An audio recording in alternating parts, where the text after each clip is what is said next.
Please welcome. So I think my talk would be slightly on a different note because I've been allotted the lasso technique, Yeah. and this technique I've been practicing more in patients with subluxated cataracts.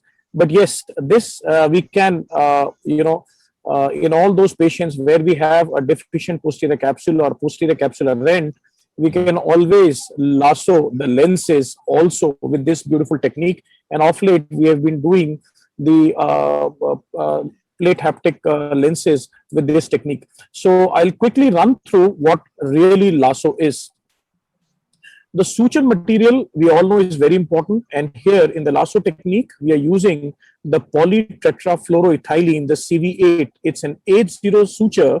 And why is important? Because we all know over our experiences of more than 5 to 10 years of dealing with polypropylene that it basically hydrolyzes over a period of years. So tenofluorine and ninoprolene we have seen it stood, but it didn't give us longevity of maintaining these lenses over years. So we now have shifted to this wonderful suture, which is Gore-Tex CV8, 80 Gore-Tex. So this is a video where I'm showing a sublux, but with the same technique of lasso, we can lasso a plate haptic lenses. So triamcinolone staining in all patients where there is a vitreous disturbance is a must, and a routine anterior vitrectomy is essential. So subluxated lenses being supported with capsular hooks, a gentle phacoemulsification, a lens always being distended with viscoelastic, and a capsular tension ring rescuing the bag, two capsular hooks almost 60-degree apart, and then a careful irrigation aspiration removing the entire cortical matter. I create these Hoffman pockets, the Ahmed segment. Now you see this is the 26 gauge needle where we have passed the suture from front, and the other thread helps in threading the Ahmed segment. Now watch carefully. Basically what we're aiming is to externalize this 80 Gore-Tex through the Hoffman pocket. So watch this. This is a loop, and this loop we pass the Ahmed segment threaded Gore-Tex and gently pull the 26 gauge needle so that this thread is externalized. So I've externalized one part of the thread which was threaded through the Hoffman, and now this is the other end of the same suture which I'm externalizing. Watch carefully. Now both the ends of the thread which were looped into the Ahmed have been externalized. Now the similar procedure can be done whenever you have a capsular rent and you are putting a lens trying to fix it transclerally. The sutures are trimmed, and the beauty is the lens centration can be done in a very controlled manner by tightening of this Gore-Tex. Now, I always prefer doing a three-piece. Why? I will justify in my next video, because in case if the bag gives way, I can always convert into a glued, or maybe I can suture it to the iris. Now watch carefully. I have sutured. Looking into the Purkinje images of the lens of the microscope, I can center the lens, bury the knot underneath the Hoffman. Now this is very important because the Gore-Tex is slightly thicker. You need to bury the suture so that it doesn't cause irritation, hydro stitching, and this is what day one a stable lens bag complex, or maybe in cases of PCR, a stable lens can be achieved. Now, why I use a three-piece, I would like to showcase this video. Now, this is another sublux who came to us. We were always in a great confusion whether to do a pars plana lensectomy and go away straightforward with a scleral fixation, but I still attempted. I was trying to fashion a rhexis, which luckily I was able to achieve. I used capsular hooks, main port incision, and just watch. I'm trying to thread this capsular tension ring but I am not able to achieve. Somehow the hydro dissection was not proper. So again go, do repeat hydro and try to aspirate on the first go very carefully. Now I again attempt threading this capsular tension ring. Unfortunately, I see a break there, but it was a central break. I tried to support with the capsular hooks, push in viscoelastic, avoid distending, and watch. I am attempting pushing a 3-piece lens inside the bag under the impression that a small break might just seal off and I would be able to save. Watch very carefully and just see the hurricane coming.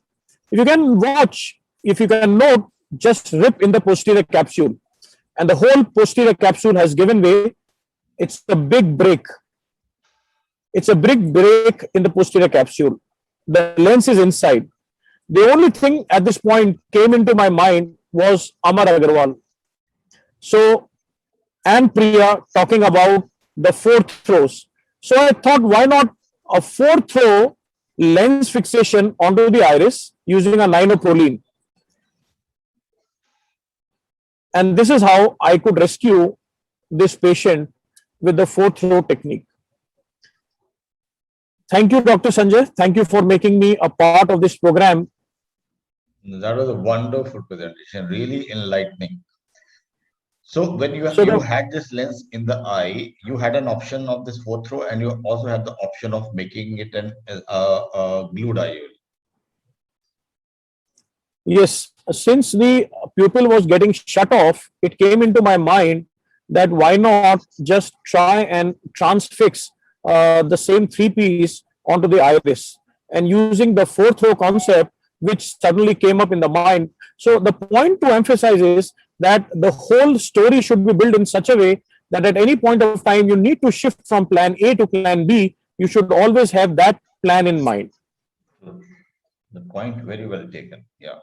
Any more questions for Dr. Sonu? Dr. Sonu, excellent surgeries. Hi, sir. Hi, sir. How are you, sir? Yours. Thank you, sir. Always raise the bar. And, the lasso technique, which you and Dr. Chi have been propagating, would you mind explaining in detail how you do it, so that for viewers, because they really at times cannot make out what you are, how you go about for it. I wish Dr. Kumar and Dr. Gaurav were hearing to me, because they were desperate to understand the technique, and I've been sending them videos across.